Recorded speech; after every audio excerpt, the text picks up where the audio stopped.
বিয়ে করতে হবে। আমি শাকিলের বিয়ের প্রস্তাব নিয়ে তোমাদের কাছে এসেছি। হোয়াট? Come down Nabila. তুমি তো সবকিছু শোনার আগে এক্সাইটেড হয়ে যাচ্ছ।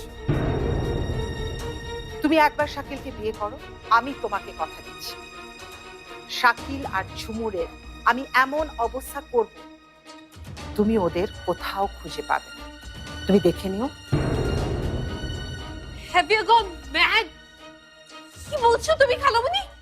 আমি ঠিকই বলছি। শোনো, এখন অবস্থা বুঝে ব্যবস্থা নিতে হবে। শাকিলকে বিয়ে করাটা এই পরিস্থিতির সবচেয়ে বড় সমাধান।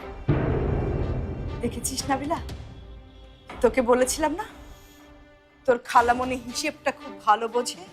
হ্যাঁ বুঝি তো, বুঝি বলেই তো নাবিলাকে বলছি এখন হিসেবের বাইরে একটা স্টেপও নেওয়া যাবে না। হ্যাঁ, তাতে তোমার ধরা পড়ে যাওয়ার সম্ভাবনা থাকে, তাই না খালামণি? না তো, আমি তো সবার ভালোর জন্য বলছি। মিথ্যা, সব মিথ্যা। তুমি শুধু তোমার নিজের ভালোর কথা ভেবেছো, শুধু তোমার নিজের। আমি আমি তোমাকে বিলিভ করেছিলাম খালামণি,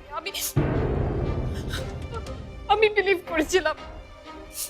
আমি সবসময় ভাবতাম আমার দুইটা মা। Even মাঝে মাঝে তো আমি আমার আপন মায়ের চাইতে আমার মায়ের চাইতে তোমাকে বেশি আপন ভেবেছি।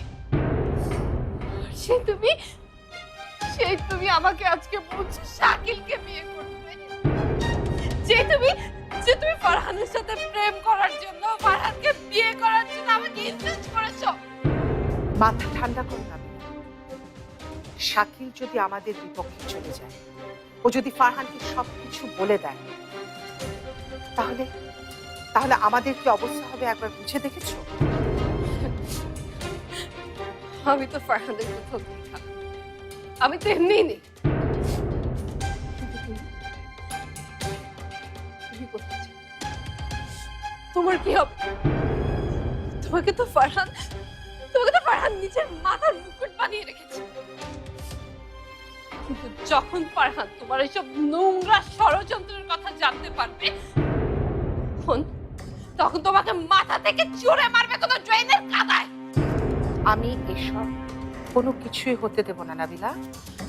আমি কিছুতেই শাকিলকে বিয়ে করবো না। কিছুতেই না, পরে গেল না।